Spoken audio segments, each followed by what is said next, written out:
안녕하세요. 김기사의 전기 내비게이션의 김명진입니다. 지난 시간에 우리는 지중화에 대한 이야기와 송배전선로에서 꼭 알아둘 거에 대해서 이야기를 해보았습니다. 이번 시간에 우리는 전기요금을 계산하는 데 있어서의 중요한 전력량계, 즉 계량기에 대한 이야기를 해보고자 합니다. 그럼 강의를 시작하도록 하겠습니다.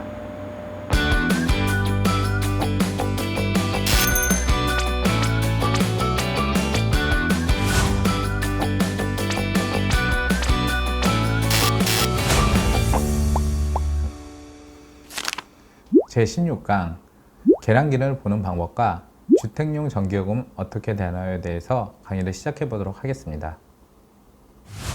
계량기라는 것은 사용 전력량을 표기에 전기요금을 청구하는 데 도움을 주는 것을 말합니다. 여기에서 중요한 것은 바로 사용 전력량을 말한다는 건데, 예나 지금이나 이 계량기는 지금 이 순간 쓰고 있는 전력을 보여주는 것이 아니라 사용할 만큼의 전력량, 누적된 값을 보여주는 역할을 하고 있죠. 물론 요즘 나오는 이 전자식 계량기 같은 거는 현재 어느 정도 쓰고 있나 보여주고는 있고, 예전에 쓰고 있는 기계식 계량기 같은 거는 그 돌아가는 다이얼이 빨리 돌아가게 되면은 그만큼 전기를 많이 쓴다, 이렇게 판단을 할 수 있습니다. 그런데 궁극적인 목적은 사용한, 즉 누적된 전력량이 어느 정도인지를 보여주는 것이라고 볼 수 있습니다. 계량기의 구비 특성, 즉 계량기가 갖추어야 할 특성은 이렇게 총 5가지가 있는데, 옥내 및 옥외에 설치하기가 적당한 것. 당연한 거지만은 계량기라는 것은 주로 이제 집 밖에 많이 설치되어 있죠. 그런데 집 밖에는 말 그대로 비바람이 몰아칠 수도 있고, 눈이 내릴 수도 있고, 강한 햇빛이 있을 수도 있습니다. 이런 옥외에서도 설치하기가 용이한다는 것은 너무 어렵게 설치를 하거나 이 날씨 변화로 인해서 좀 고장이 나거나 이렇지 않게 만드는 게 되게 중요하고요. 그리고 온도나 주파수의 변화에 보상이 되도록 한다는 것은 당연하지만은, 이 계량기라는 것은 결국 이 회전으로 이렇게 돌아가면서 어느 정도 전력을 쓰는 건데, 주파수가 좀 틀어지게 되면은 이 회전하는 횟수가 좀 달라지게 되고, 이로 인해서 오차가 커질 수 있거든요. 그래서 이런 예전 기계식 계량기 같은 경우에는 이 주파수에 대한 보상도 있어야 되고, 또 그 내부에 이제 철판이라는 게 있다 보니까 열을 많이 받으면은 철이 팽창하게, 좀 추워지면 수축하고, 이런 거에 있어서의 오차를 최대한 줄일 수 있게 이렇게 만들고요. 기계적 강도가 커야 된다는 거는 당연합니다. 튼튼하게 만들어야죠. 이게 누가 어떤 주먹으로 때린다고 해서 고장이 나버리거나 뭐 턱 떨어졌는데 그냥 바로 박살나거나 이런 식으로 허술하게 만들면 안 되죠. 특히 건물 밖에 설치되니까. 그래서 기계적 강도도 좋게 하고, 부하 특성이 좋아야 된다. 이 얘기가 무슨 얘기냐면은, 전기를 사용하면은 전기를 많이 쓰는 과부하 상황이 있을 수도 있고, 그리고 매우 조금 쓸 수도 있고, 이렇게 이제 일정하게 쓰는 게 아니라 많고 적고가 계속 이렇게 달라지잖아요. 거기에 잘 대응하는, 그러니까 사람 성격으로 말하면은 좀 유두리 있고 너글너글한 성격을 가진 그런 사람처럼 좀 이 부하의 변화에 대해서 잘 이렇게 대처하는 그런 것을 말합니다. 그리고 과부하 내량이 클 것. 좀 전에 부하 특성하고도 좀 비슷한 말인데, 전기라는 게 이제 결국에는 우리가 원치 않게 많이 써야 되는 경우가 생길 수가 있잖아요. 즉 과부하가 생길 수 있는데, 거기에 대해서 잘 대비가 되어 있어야 된다. 전기를 많이 쓴다고 해서 계량기가 뭐 타버리거나 이래버리면 곤란하잖아요. 그래서 어느 정도까지 이 과부하 상황에서도 좀 잘 견뎌내는 그런 능력이 있어야 된다, 이런 이야기입니다. 계량기를 설치하고 싶다 그러면은 철물점이나 전기자재상 가서 계량기 하나 주세요 하고 바로 달아버리면 되냐라고 생각하시는데, 물론 그렇게 달아도 상관없는 계량기가 있습니다. 그 간이 계량기, 고메다라고 하는, 우리가 그냥 전력량만 파악할 때는 그렇게 계량기를 달아도 되는데, 전기요금을 계산해야 되는 입장, 즉 한전에서의 달아주는 계량기 같은 경우는 조금 신청 절차가 있고, 이 물리적인 시간 같은 것도 좀 걸립니다. 그 방법에 대해서 알려드리겠는데요. 계량기를 설치하고 싶다고 아무 뭐 전기자재상이나 가서 달아달라고 해서 달아주는 게 아니라, 반드시 우리 한국전기공사협회에 소속된 전기공사 면허업체에 연락을 해야 됩니다. 이 전기공사 면허업체라는 거는 전기를 안전하게 시공하기 위해 자격이 있는 사람들이 이렇게 일을 할 뿐만이 아니라, 직접 한전과 다이다이로 이렇게 서로 교류를 하면서 일을 하기 때문에 반드시 면허업체를 통해서 그 면허업체의 직인이 들어가야 계량기가 나오거든요. 그래서 그 한국전기공사협회 홈페이지에 들어가셔서 전기공사 업체에 검색을 하셔서 근처에 가까운 데를 이렇게 연락을 하시고, 그러면 그 업체에서 어떤 서류를 준비해 달라고 연락을 할 것입니다. 그러면 그런 서류를 준비합니다. 그와 동시에 이제 보통 이제 뭐 공사를 하게 되면 계약금을 넣어주는 경우도 있고 하면은, 본격적으로 이 전기공사 면허업체에서는 계량기를 위한 인입선을 전봇대나 아니면 인입구 같은 데서 따오게 되고, 그리고 또 이제 그 계량기로부터 그 각 집의 그 분전방까지 가는 선 같은 것도 낡고 뭐 못 쓰게 되거나 아니면 더 많은 전기를 쓰는 상황이 생겨나면 이것까지 조치를 하게 됩니다. 그리고 그 계량기에 맞는 분전함까지 만들어주는 역할을 합니다. 여기까지 하고 나면 어느 정도 이제 물리적인 공사가 끝납니다. 그렇다 해서 바로 계량기가 쓸 수 있는 게 아니고요. 그렇게 이제 한전에서는 이 계량기가 공사가 됐는지 안 됐는지를 이제 확인을 해야 되는데, 그러기 위해서는 아까 그 이제 계량기를 달고자 하는 고객이 준비한 서류를, 그 전기 사용 신청서를 전기공사 면허업체에서 작성을 하고 그 서류와 함께 제출을 하고 나면은 한전에서 그 수수료를 납부하라, 즉 불입금을 납부하라고 통지가 옵니다. 이게 이제 불입금은 그 계량기를 신청한 고객이 직접 납부도 할 수 있고, 아니면 전기공사 면허업체한테 그 포함한 공사 금액을 입금을 했다 그러면은 공사업체에서 대납을 해줄 수도 있거든요. 이제 그렇게 불입금을 납부를 하고 나면은 그 한전이나 아니면 전기안전공사 측에서 전기를 사용해도 되는지 그 사용전 점검이나 아니면 사용전 검사를 이렇게 하게 됩니다. 여기에서 이제 합격을 하고 나면은 이제 한전에서는 계량기 불출이라고 합니다. 계량기를 그 전기공사 면허업체한테 주거나 아니면은 단가업체라고 한전과 2년 정도 계약을 맺은 전속업체한테 이렇게 주면은 그 업체가 와서 설치를 하고, 그때부터 이제 새로 단 계량기에서 전기요금을 측정할 수 있게 전력량이 계속 누적이 되게 되는 것입니다. 사용전 점검과 사용전 검사에 대해서도 간단하게 알아봐야 되는데, 사용전 점검이라는 것은 같은 검색인데도 좀 약식 검사 정도로 보시면 되겠습니다. 그래서 계약 전력이 75kW 미만, 그러면서 교류 1000V 이하라는 건 즉 저압이죠. 저압일 경우에는 사용전 점검으로 이렇게 하게 됩니다. 그런데 이제 예외가 있다면은 저압이고 이렇게 계약 전력이 75kW 미만이더라도 다중이용 시설이라는 걸 이용할 때는 사용전 검사를 하게 됩니다. 다중이용 시설이라는 건 여러 사람이 이용하는 시설, 학원 같은 게 될 수도 있겠고, 뭐 노래방이 될 수도 있고, 뭐 PC방이 될 수도 있고, 이렇게 한 공간에 여러 사람이 이용하는 공간 같은 경우에는 사용전 점검이 아니라 검사를 해야 된다. 그리고 사용전 검사 같은 경우는 점검에서 하지 않는 그런 부분, 즉 고압일 수도 있고, 계약 전력이 75kW 이상인 저압일 수도 있고, 다중이용 시설일 수도 있죠. 이거는 이제 사용전 점검보다 한 단계 더 높은 검사로 정밀 검사라고 보시면 되겠죠. 굉장히 여러 가지 분야를 보고, 또 이 검사는 사용전 점검과 달리 검사 비용이 따로 이렇게 청구가 되게 됩니다. 예, 이제 검사하는 규모에 따라서 금액은 모두 다르고, 여기서 만약에 불합격을 하고 재검사를 하게 된다면 또 비용이 발생하게 됩니다. 그래서 이 전기공사 업체에서는 불합격을 최대한 받지 않도록 공사를 만반을 다 기해야 된다는 점, 이것도 같이 알아두셨으면 좋겠습니다. 우리가 쓰고 있는 220V, 380V 이런 저압 같은 경우에는 계량기가 이제 크게 두 종류로 있는데, 요즘에는 이제 흔히 볼 수 있는 게 바로 이 디지털 방식으로 수치가 표기되는 전자식 계량기를 많이 사용하게 되거든요. 저압 전자식 전력량계라고 해가지고 총 이렇게 6가지 종류가 있는데, E타입과 G타입을 많이 볼 수가 있습니다. 이제 계량기를 딱 보면은 이게 무슨 타입이라고 적혀 있는데, 어떤 그 기능적으로의 차이가 있지 궁극적으로 전력량을 표기해 주는 것은 똑같습니다. 모두가 다 똑같이 이런 유효 전력량, 몇 킬로와트를 사용이냐 이걸 보여주는 것이 있지만은 E타입은 이코노미, 그러니까 약간 경제형 모델이에요. G타입 같은 경우는 이보다 좀 다양하게 뭐 무효 전력량도 보여주고, 피상 전력량, 피크 전력량, 그리고 시간대별 이런 것까지 모두 이렇게 보여준 것. 같은 자동차라 하더라도 소위 깡통이라고 해서 아무 옵션이 없는 게 아니면 풀옵션이라 해서 별의별 게 다 있다 보면은, E타입은 그 깡통 같다 보시면은 G타입은 풀옵션이다 이렇게 생각하시면 되고요. 표준형 영열관리용, 심야 전력용 뭐 이런 거 같은 경우는 일반인들보다는 이제 좀 특수한 용도에서 쓰시는 분들이 많이 있기 때문에 그냥 한 번 정도 이런 게 있다 이렇게만 알아두시면 되겠습니다. 그리고 전자식 계량기 같은 경우는 디지털 방식으로 수치가 표기하기 때문에 장점이 있다면은 이 5초 간격으로 이 보여주는 수치를 계속 달리하면서 그 보는 사람한테 정보를 달리 보여줄 수 있습니다. 그러니까 쉽게 예를 들면은 처음에는 유효 전력량을 보여주다가 5초 뒤에는 무효 전력량을 보여주고 5초 뒤에는 역류를 보여주고 이런 식으로 이제 순번에 따라서 보여주는 정보가 다르기 때문에 여기에서는 제가 이제 G타입과 E타입에 대해서 이렇게 그 순번과 거기에 해당하는 것을 이렇게 적어 놨거든요. 사실 일반인들은 모두 뭐 이런 걸 외우고 뭐 그럴 필요는 전혀 없고 우리 기술자들도 굳이 외울 건 아니지만은 행여는 이제 뭐 현장에서 일을 하다가 궁금할 때 아니면은 전기에 대해 관심이 있다면은 그냥 이 순번에 맞게 어떤 게 표기되는지 이런 걸 좀 같이 알아두시면은 재밌을 것 같습니다. 전기 공사를 하다 보면은 이따금 이제 그 CT 계량기라는 걸 접할 때가 있습니다. 이 CT라는 단어는 그 전기 기사 자격증 공부하시는 분들은 많이 접했을 거예요.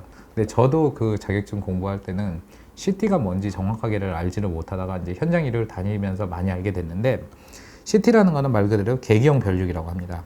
그래서 대전류를 5A의 소전류로 압축해 계기를 사용할 수 있게 해주는 것 이렇게 외웠을 겁니다. 그리고 여기에서 같이 배우는 단어 중에 하나가 또 있겠죠. PT라는 거. 그러면은 이것도 고전압을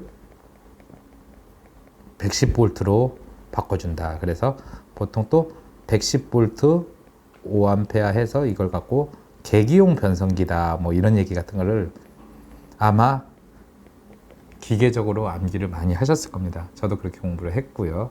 그런데 이게 무슨 얘기냐면은 우리가 사용하는 전기가 그냥 뭐 그렇게 많지 않으면은 일반 우리가 계량기만 갖고도 그 계량기가 그걸 버텨내요. 근데 큰 공장이나 큰 상점 같은 데는 쓰는 전기가 엄청 많을 거 아니에요. 근데 그 계량기 자체는 조그마하단 말이에요. 그럼 그 큰 전기를 그 계량기를 넣게 되면은 그 계량기가 타버리는 수가 생길 수가 있죠. 그러면 그 계량기를 제대로 활용 못 하고 아 그러면은 계량기를 엄청 크고 튼튼하게 만들면 되겠다 해갖고 계량기를 무슨 냉장고만하게 만들면 되지 않을까 생각할 수 있는데 그건 굉장히 비효율적인 거죠. 계량기는 내가 사용한 전기가 어느 정도이면 보여주면 되는데 불필요하게 냉장고만한 크기로 만들면서 이 정도 크기면은 큰 전기도 우리가 무리 없이 표시할 수 있어 라고 보여주면은 그거야말로 낭비라서 바로 이 계기용 변류기라는 것을 계량기에 달면서 계량기 크기를 일반 크기로 이렇게 만들 수 있게 하는 겁니다. 한마디로 말해서 우리 이제 그 뭐 컴퓨터 파일 압축한다 그런 개념으로 보시면 되잖아요. 큰 용량 큰 파일을 하나를 딱 그냥 갖고 있는 것보다는 이걸 압축 파일로 만들면 용량을 확 줄이고 나중에 또 압축을 풀면은 다시 원래 파일로 쓸 수 있는 것처럼 하는 건데 이 계기용 변류기는 양쪽에 이렇게 단자가 있고 가운데 이렇게 퉁퉁하게 있는데 이게 결국에는 변압기와 비슷하게 안에 이렇게 코일들이 잔뜩 감겨 있어서 굉장히 묵직하게 생겼습니다. 그래서 보통 이렇게 계량기가 달려 있으면 그 아래쪽에 이렇게 각 상마다 하나씩 이렇게 달려 있거든요. 이게 무슨 얘기냐면은 엄청나게 큰 전기가 들어오는데 이 전기를 받고 이 계기용 변류기에서 5A 굉장히 이 작은 전류죠. 즉 뭐 예를 들면은 1000A 정도의 전기를 쓴다. 근데 이 1000A를 바로 이 계량기에 물리면 계량기가 타버릴 수가 있기 때문에 계기용 변류기를 통해서 5A의 소전류로 바꿔갖고 이곳에 입력을 하게 됩니다. 그렇게 되면은 이 계량기는 이 5A에서 이제 역산을 하는 거죠. 이 변류비를 통해서. 그리고 어느 정도 몇 킬로를 썼나 이렇게 보여주고 다시 이렇게 돌려보내는 겁니다. 즉, 이 CT, 계기용 변류기는 이렇게 대전류를 소전류, 5A로 바꿔주는 역할을 한다. 근데 이걸 내가 쓰고 싶다고 무조건 쓰는 게 아닙니다. CT 계량기라고 하는 것은 어느 정도 전기를 쓰는 그런 곳에서 활용하는 건데 단상 같은 경우에는 24kg 이상, 계약 전력이 24kg 이상이다. 그러면은 CT 계량기를 달아야 되고 삼상 같은 경우에는 72kg 이상이다. 이러면은 이 바로 CT 계량기를 달아야 됩니다. 여기에서 보시면은 아시겠지만은 단상 같은 경우는 23kg 이하까지는 따로 이렇게 CT 계량기를 안 하고 일반 계량기에 30A, 40A, 120A짜리를 사용하면 되고요. 삼상 같은 경우도 71kg 이하까지는 가능합니다. 그런데 이제 24kg 이상 아니면 삼상 같은 경우는 72kg 이상 같은 경우에는 이제 CT 경량기 이게 변류비라 그래요. 앞에 이 비율을 이 변류비에 맞는 것을 이용해서 CT 계량기를 달아야 된다 이겁니다. 그래서 예를 들어서 내가 계약 전력이 삼상이면서 200kg다. 200kg의 삼상을 쓴다. 그러면은 바로 이 구간에 해당하겠죠. 178에서 237.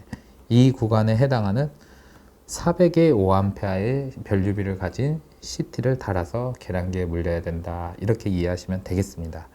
근데 이제 우리가 전기기사 공부하신 분들 알겠지만 CT, 계기용 변류기 사용할 때 정말 주의해야 되는 게 작동 중에 있는 CT의 2차층을 개방해서는 안 된다 이런 얘기를 많이 들었습니다. 이게 무슨 이야기냐면요, 이 CT 자체가 큰 전류를 5A의 소전류로 바꾸는 건데 한참 이 녀석이 일을 하고 있는데 여기에서 작동 중에 잠깐 2차층, 그러니까 5A로 빠지는 쪽을 싹 풀러버리면 무슨 일이 생기느냐, 압축하고 있는 녀석이 갑자기 와락 쏟아지게 되면 큰 사고가 터지는 거죠. 절연이 파괴가 되고 단락이 나서 뻥 터지기도 하고. 그래서 절대로 사용 중에서는 애초에 이걸 개방을 하지 않는 게 굉장히 중요합니다. MOF라고 하는 것도 우리가 좀 접했을 겁니다. 특히 이제 그 수변전 같은 걸 공부하시는 분이나 아니면 직접 집하시는 분들은 MOF하고 많이 물어보고, 또 이게 전기요금과 관련이 있다고는 하는데 CT의 확장판이 바로 MOF라고 보시면 되겠습니다. CT는 계기용 변류기, 대전류를 소전류로 압축한다면은 MOF라는 것은 이제 PCT라고 해요. 이게 뭐냐? PT라고 하는 것과 CT의 결합원인데, PT는 계기용 변압기, CT는 좀 전에 언급한 계기용 변류기. 즉, 고전압과 대전류를 저전압과 소전류로 바꿔주는 역할이 바로 이 PCT, MOF가 하는 겁니다. 근데 여기서 이제 PCT랑 MOF의 또 차이점이 궁금해 하시는 분이 있어요. 저는 궁금해서 찾아봤는데 이 PCT라는 단어가 사실 맞는 말이긴 하지만은 일본에서 온 단어라고 하더라고요. 그래가지고 이제는 이 PCT라는 말보다는 MOF를 많이 사용하고, 이 MOF는 미터 오브 피트의 약자인데 실제로는 뭐 말은 그렇게 붙였지만은 이게 브랜드 이름이라고 합니다. 그러니까 우리가 굴삭기를 뭐 포크레인이라 하고, 그리고 뭐 스탬플러를 호치케스라 하듯이 어떤 브랜드가 되게 유명해지면은 그 브랜드 명 자체를 어떤 고유명사처럼 쓰잖아요. MOF도 고유명사이긴 한데 이 PCT로서 굉장히 유명한 브랜드라고 합니다. 그 결론은 계기용 변압 변류기, 이걸 이제 줄여가지고 계기용 변성기라고 하는데, 그 엄청나게 높은 전압, 예를 들면 수변전 같은 경우는 22,900V의 고전압, 특고압 전압으로 이렇게 전기가 들어오잖아요. 근데 그걸 바로 전력량계, 계량기에 딱 물리면은 당연히 계량기가 터지게 되겠죠. 그래서 이걸 110V 이렇게 저전압으로 바꿔주고, 그와 동시에 엄청나게 큰 전류를 5A 작은 전류로 바꿔서 계량기에 이렇게 물려주는 겁니다. 그래서 이 제가 직접 수변전 가서 찍은 건데 MOF는 이렇게 생겼습니다. 이게 보통 변압기 같이 생겨가지고 이 안에 엄청나게 코일들이 많아요. 그래서 그렇게 큰 전압을 110V로 낮춰주고 대전류도 소전류로 이렇게 바꿔서 하는 경우로 보통 일반 수용가에서는 볼 수 없고, 그 이제 수변전 시설을 갖춘 좀 큰 건물이나 공장 같은 데는 이 MOF가 설치되어 있습니다. 마찬가지로 이 MOF 같은 경우에도 각각의 이런 그 비율이 다 있습니다. 그래서 계약 전력이 어느 정도이냐에 따라서 여기에 맞는 그 1차측 용량을 계산해 갖고 MOF를 산정하는 그런 방법이 있습니다. MOF에 대한 이야기를 했으면은 이제 수변전 시설에 대해서 간단하게 언급을 하겠는데요. 앞서 말했듯이 이제 엄청나게 전기를 많이 받는 경우에는 한전에서 직접 이렇게 저압으로 주는 게 아니라 고압으로 주면서 변전해서 쓰세요, 이런 식으로 나옵니다. 그게 바로 자가용 수용 설비인데요. 그 한전에서 이야기할 경우에는 1000km 미만의 격구는 220V나 380V 중에 한전이 판단하기에 적당하다 생각하는 걸로 이렇게 공급을 해주겠다고 약속을 합니다. 그리고 1000km 이상에서 10,000km 미만 같은 경우에는 우리가 자주 접했던 투투라인 22,900V로 이렇게 공급을 하고요. 그리고 뭐 10,000km에서 40만 km 정도, 엄청나게 큽니다. 대규모 공장 정도면은 아예 그냥 22,900V가 아니라 그냥 송전탑에서 나오는 15만 4,000V를 그대로 공급을 하게 됩니다. 실제로 그 경기도 기흥에 위치한 삼성전자 같은 경우가 바로 여기에 해당하는데요. 송전탑에서 송전선이 공장 안으로 바로 들어가게 돼요. 그럼 이제 그 공장 안에 있는 변전소에서 22,900V로 낮추고, 거기에서 또 220V, 380V로 낮춰서 그 공장을 돌리겠죠. 그리고 40만 킬로를 초과하는 데가 있을까 생각을 하겠는데 제가 좀 찾아봤어요. 있어요. 그 아연 같은 거 하는 공장이 전기를 엄청나게 쓴다 그러더라고요. 이런 데 같은 경우는 아예 34만 5천 볼트 그 송전 전압으로 그대로 그 아연 공장에 딱 입력을 하게 나면은 그 공장에서 이제 자체적으로 변압을 해가지고 낮은 전압으로 이렇게 사용하게 된다고 합니다. 이런 것을 이제 자가용 수용 설비라고 하는데, 이제 한전 규격에서는 1000km 미만이면 저압을 준다는데 이제 실무에서 겪어보면은 500kg까지는 한전에서 공급을 저압으로 해주는데 500kg 이상, 그러니까 500kg부터는 거의 이제 고압으로 자가용 수용 설비를 갖추세요라고 나오게 됩니다. 그게 왜 그러냐면요. 500km부터 1000km 사이의 구간을 자가용 수용 설비를 갖추는데 간이 수변전 시설에서 좀 약소화된 걸 이용해 갖고도 이게 고압으로서 저압으로 이렇게 바꿔서 사용할 수 있거든요. 그러니까 1000km 이상이면은 FM대로 이렇게 해야 되지만은 500km에서 1000km 구간에서는 간이 수변전 시설로도 가능을 하기 때문에 한전에서는 500km 이상이다. 그러면 일단 고압으로 주고, 그리고 1000km 이상이라면 당연히 고압으로 주고, 그렇게 해서 그냥 편하게 500km 이상이다 하면은 내가 갖고 있는 건물 어딘가에는 변압기를 설치해야 된다, 이 생각을 하시면 되겠습니다. 주택용 전기요금도 고압과 저압으로 이렇게 나눌 수가 있습니다. 그렇다 해서 주택용 고압 전기요금을 쓴다고 내 집 콘센트에 뭐 22,900V의 큰 전압이 들어오고 이런 게 아니고요. 이 주택의 어떤 양식에 따라서 좀 차이가 있습니다. 아파트 단지 같이 좀 이제 많은 세대가 모여 있는 이런 경우에는 자체 전기실에 이 변압기를 두어서 자가용 수용 설비를 갖춰서 이렇게 이제 고압으로 받아서 자체적으로 저압으로 바꿔줄 때는 주택용 고압 전기요금을 쓰고, 그렇지 않은 이제 일반 주택 아니면은 뭐 다세대 다가구 주택, 빌라 같은 경우에는 따로 이런 수변전 시설을 갖추기가 어렵기 때문에 한전에서 직접 저압으로 이렇게 변압을 해가지고 주기 때문에 이때는 주택용 저압 전기요금으로 쓰게 됩니다. 그런데 이제 이 주택용 고압의 경우에도 아파트에서 사용을 하기는 하지만은 또 여기에서 또 세분화가 돼서 종합계약과 단일계약으로 나눠지게 됩니다. 이게 어떤 거냐 그러면은 이 아파트가 전기가 돌아가는 걸 보면은 딱 그 내 집 현관문을 기준으로 그 안에 들어오는 전기, 즉 뭐 내 방에 있는 전등, 컴퓨터, 텔레비전, 세탁기 이런 전기 같은 경우는 세대에서 사용하는 전기가 되는 거고요. 내 집 현관문 밖으로 나가서 있는 센서 등, 엘리베이터, 아니면 단지 내에 있는 뭐 보안등 이런 거 같은 경우는 이제 공용전기라 그러거든요. 모두가 함께 쓰는 전기다. 그래서 이걸 바로 구분을 해가지고 이 그냥 일반용 고압으로 공용전기를 갖고, 그리고 이제 내 집 안에서 쓰는 것을 주택용 저압으로 이렇게 하는 경우에는 종합계약이라고 합니다. 그 반면에 이제 공용이든 세대든 구분을 모두 안 하고 모두 이렇게 통칭 묶어 가지고 이를 그냥 n분의 1 하는 방식으로 나누는 것, 이걸 가리켜 단순히 단일계약이라고 합니다. 즉 종합계약과 단일계약은 이런 차이가 있는데, 어느 게 더 우월하고 더 싸게 먹힌다는 것은 아파트마다 다 다를 수밖에 없어요. 공용부의 비중이 크냐, 세대부의 비중이 크냐, 이런 것 같은 경우는 그 아파트 관리 사무실에서 이렇게 이제 계산 같은 것도 해보면서 적절한 요금제를 한전과 이렇게 계약을 하게 하면 되겠습니다. 그래서 종합계약과 단일계약 같은 경우에는 자체 이제 수변전 시설을 갖춘 좀 이제 단지가 있는 아파트 같은 경우에는 이런 걸 많이 사용하게 된다, 이렇게 생각하시면 되겠습니다. 그래서 이 그림이 바로 그런 얘기입니다. 일반 주택, 빌라나 다세대를 포함했을 때는 무조건 주택용 저압요금이 나가고, 아파트 같은 경우에는 종합계약을 했을 때는 그 자기가 쓰고 있는 전기가 주택용 저압이 되는 거고, 그리고 단일계약을 맺었을 때는 주택용 고압 기준으로 이렇게 나가게 된다. 근데 이제 주택용 고압 요금이 주택용 저압보다 좀 저렴하기는 해요, 전기요금 자체가. 그래가지고 그러면 아파트 사는 사람은 개꿀 아닌가, 전기요금도 조금 덜 내는 건 아닌가, 이렇게 하는데, 그거와는 별개로 이제 아파트 그 수변전 시설을 이제 유지하기 위한 보수비가 또 들잖아요. 이런 거는 전기요금과 별개로 이 관리비에서 조금씩 나가고 있어요. 그렇기 때문에 사실 뭐 큰 틀에서 보면은 거의 또이또이하게 나가는 그런 걸 볼 수 있습니다. 여름철에 우리가 이제 날이 너무 더워도 에어컨을 쓸 때 항상 생각하는 게 전기요금이죠.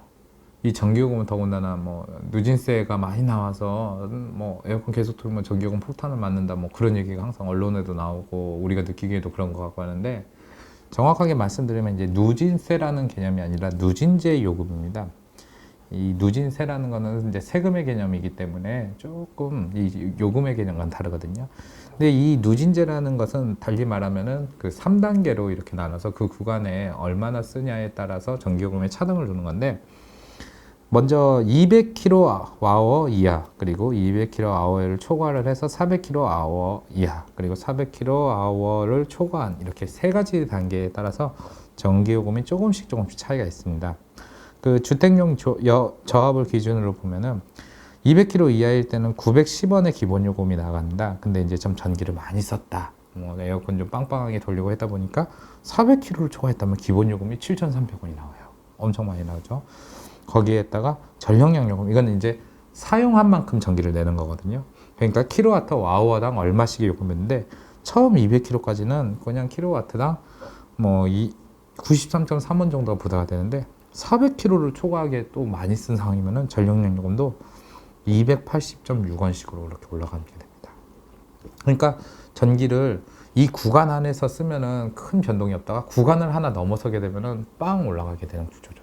이게 이제 계단식으로 딱딱 되기 때문에 이 구간 안에서 최대한 활용하는 게 좋은데 이걸 까딱 잘못하면 전기요금 폭탄이라는 것을 우리가 느낄 수 있게 되는 겁니다. 그리고 전기요금 안 내면 어떻게 되나요? 하면은 뭐 상식적으로 전기를 끊겠지 이 생각을 하죠. 예, 전기 끊는 건 맞는데 처음 한 달 동안 안 냈을 때는 말 그대로 1%의 가산금이 청구가 되고 한 달을 초과하고 2개월 미만일 때는 1.5%의 또 초과 가산금이 됩니다. 그래? 그럼 계속 안 내볼까 하다가 2대월을 초과하게 되면 단전을 시킵니다. 즉 전기를 끊는다는 거죠.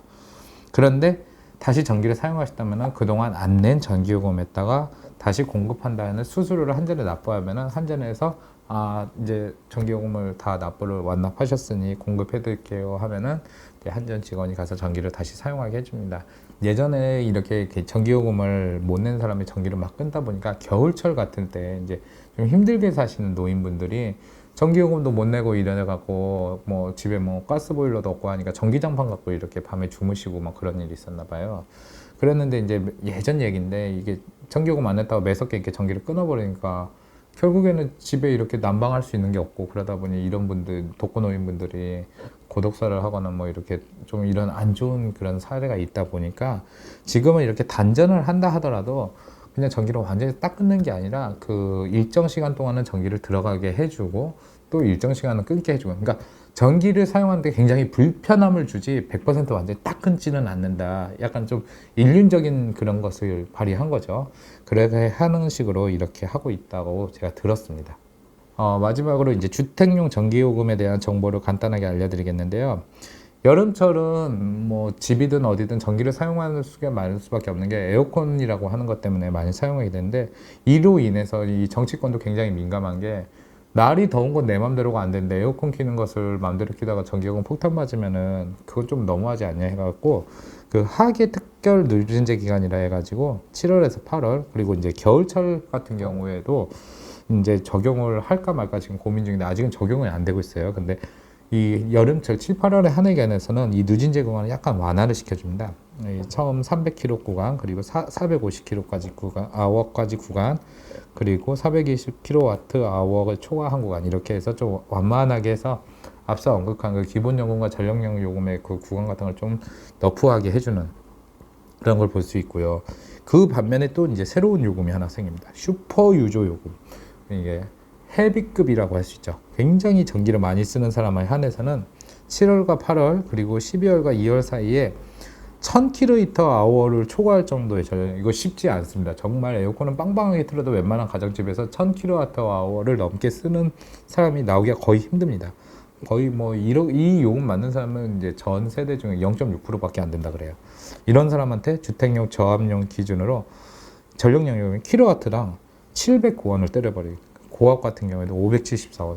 이게 엄청나게 전기요금을 많이 내게 됩니다. 상위 몇 프로 한에서는 정말 패널식으로 전기요금을 많이 맞게 하고 그리고 일반적인 사람들은 그냥 좀 완화해주고 이런 식으로 전기요금이 되어 있다는 점.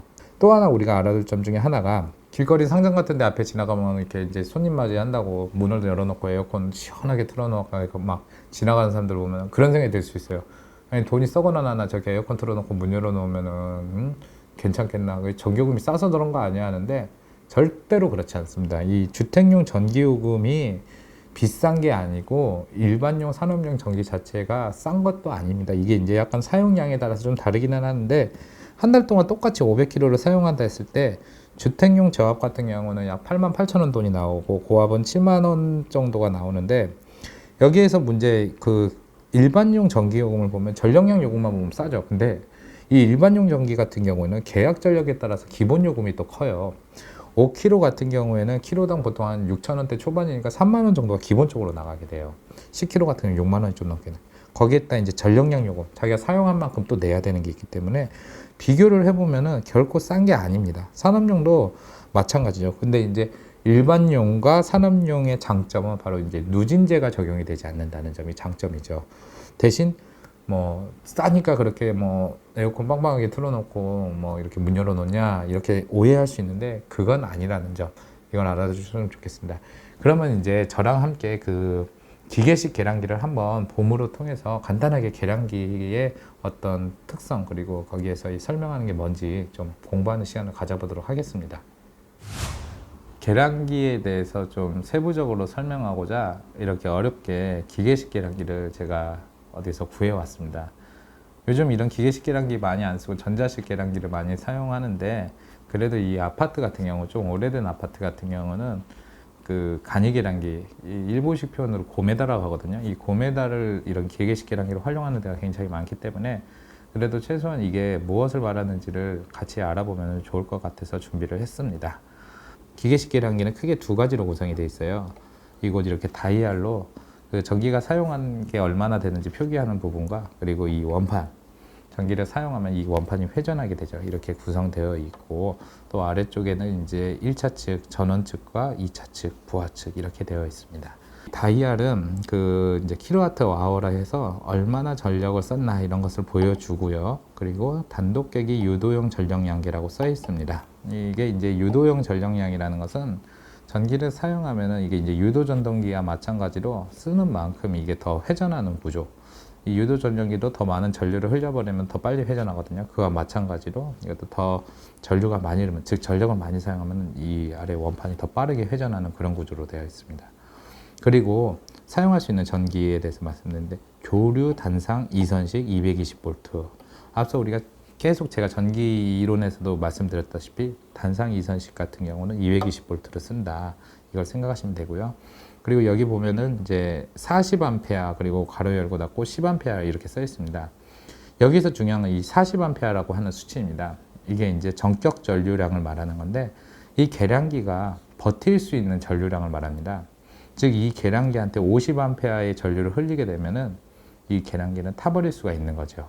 그래서 40A에 맞춰서 전기를 사용해야 되고, 가로 안에 있는 10A는 이 계량기를 만들 때 테스트한 그 전류를 말합니다. 그리고 우리나라에서 사용하고 있는 상용 주파수인 60Hz. 그 다음에 나온 500 ReV 킬로와트 아워라는 거는, 이 ReV라는 게 레브라고도 하고 레빙이라고도 하고 레볼루션이라고 합니다. 모두 똑같이 회전수를 말합니다. 즉 아래 원판이 500바퀴 이렇게 돌게 되면은 1kWh를 사용했다, 이렇게 해석하시면 되고요.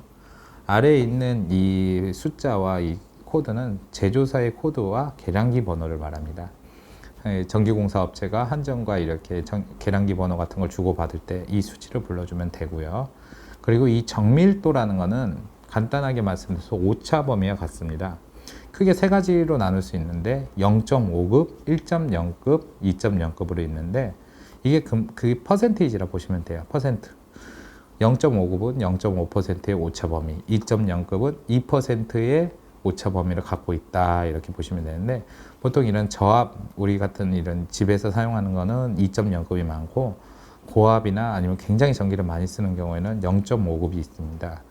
왜 그 전기를 많이 쓰는 곳에서 오차 범위가 더 적은 걸 사용하냐 그러면은, 많이 사용하기 때문에 조금의 오차라도 많은 전기가 된다. 그럼 전기요금의 오차가 많아지게 되면은 말이 나올 수 있겠죠. 그래서 전기를 많이 쓰는 곳일수록 정밀도가 더 높아진다. 단 수치는 0.5급으로 오히려 떨어진다. 그렇게 보시면 되고요. 여기서 보면 품질 보증 기간이라고 해서 2년 6개월인데, 이건 이 계량기 자체의 어떤 기계적인 품질을 보증하는 기간을 말하는 거고, 여기 보면 또 검정 유효 기간이라고 써 있습니다. 이 15년. 이거는 여기에서 나오는 수치 자체에 그 신뢰를 갖고 접할 수 있는 것은 15년이다. 이렇게 보시면 되겠습니다. 그리고 이제 계량기를 보면은 이제 한쪽 귀퉁이에 이게 한전 재산이다, 한전 이렇게 써 있는데, 한전에서는 이걸 통해서 그 전기를 얼마나 사용했냐 이걸 파악을 하는 거거든요. 역으로 이런 게 아무것도 표기가 안 돼 있는 게 있습니다. 그거는 아까 말씀드렸던 간이 계량기, 즉 고메달을 말하는 거죠. 마찬가지로 이 한전 계량기는 한전 재산이기 때문에 사용하지 않게 되면 한전에서 수거를 하게 됩니다. 그리고 우리가 전기공사 업체를 통해서 제대로 계량기를 신청받으면 바로 이렇게 한전이라는 게 써 있는 계량기를 받게 되지요. 여기 소비 전력이 1.6kg인 드라이어를 돌림으로써 이 계량기가 어떻게 회전하는지 한번 보겠습니다.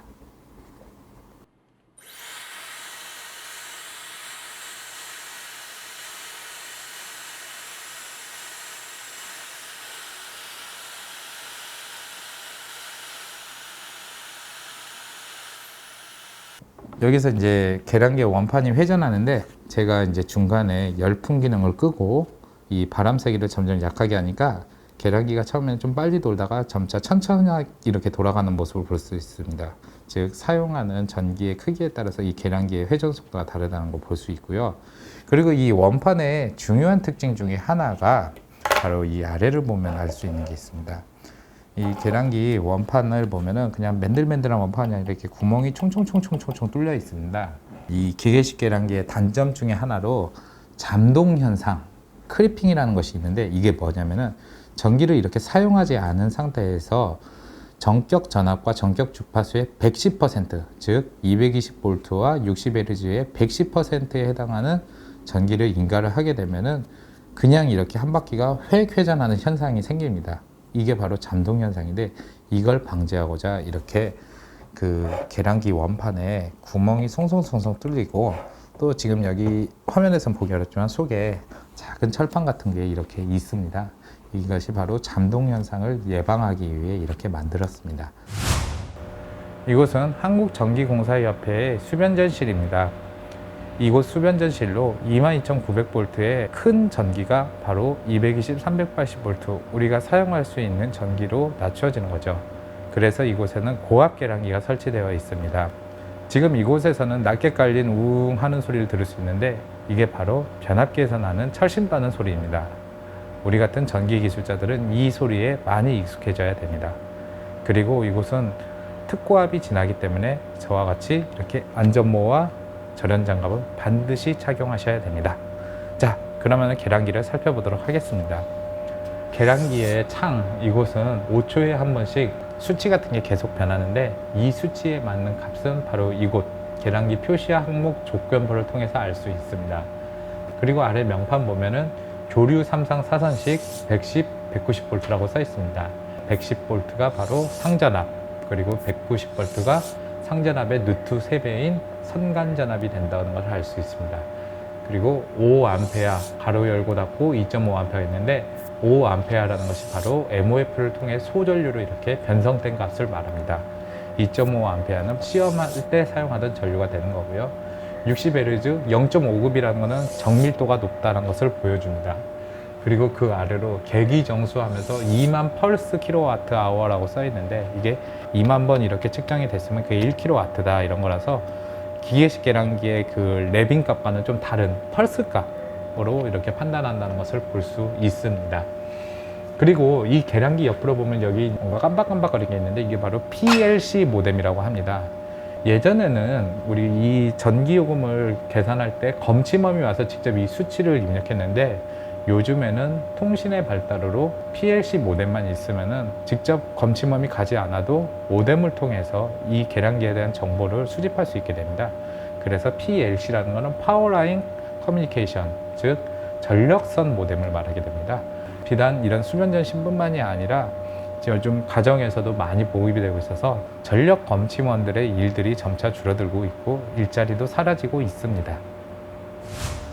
이번에는 저압 상상 4선식 계량기에 대해서 간단하게 살펴보도록 하겠습니다.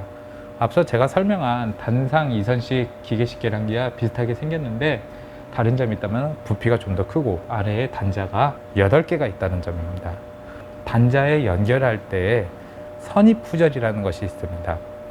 여기서 말한 선입푸절이라는 것은 중성선을 연결하고 끊을 때 순서를 말하는 것으로서 이곳 계량기에 전기를 넣을 때는 아무 생각 없이 그냥 바로 연결하는 게 아니라 먼저 중성선부터 연결하고 나중에 끊을 때 역시 중성선을 나중에 끊어야 됩니다.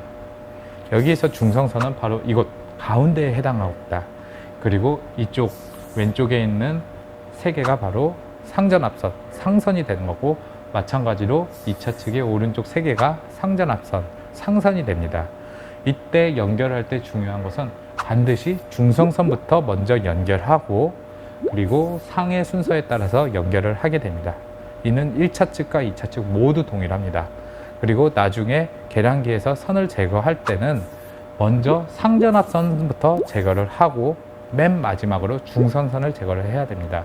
중성선이 연결되지 않는 상태로 상전합선부터 물리게 되면은 380V가 그대로 인가가 되어 고전압으로 인해 전자제품이나 아니면 절연이 파괴가 될 수 있기 때문에 반드시 중성선을 먼저 넣어서 220V를 인가시키는 것이 매우 중요합니다. 그 점을 설명드리고자 이렇게 이야기했는데, 다시 한번 강조하지만 선입부절은 우리 전기기술자라면 꼭 알고 있어야 될 사자성어입니다. 이번 시간에 우리는 전기요금을 계산하는 데 있어서의 중요한 전력량계, 즉 계량기에 대한 이야기를 해보았습니다. 다음 시간에는 일반용과 산업용 전기를 쓰시는 분들이라면 꼭 알아두셔야 될 계약전력에 대한 이야기를 해보겠습니다. 그럼 다음 강의에서 뵙겠습니다.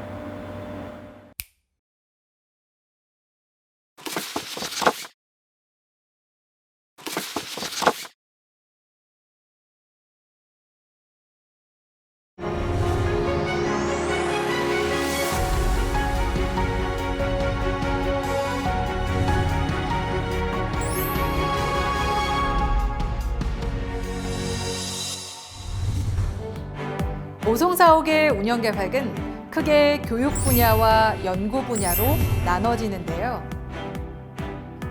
교육 분야는 젊은 층의 신규 인력 양성에서부터 현장 기술자, 중간 관리자 등 모든 기술자를 아우르는 교육 인프라 구축으로 국가 전력 산업 경쟁력 확보에 이바지할 계획입니다. 연구 분야는 4차 산업혁명 융복합 분야의 기술 개발, 신기술 및 신공법 실증 연구, 적정 공사비 확보를 위한 공사 원가 연구 등 산학연의 전기공사 연구 활동 협조를 선도적으로 견인할 계획입니다.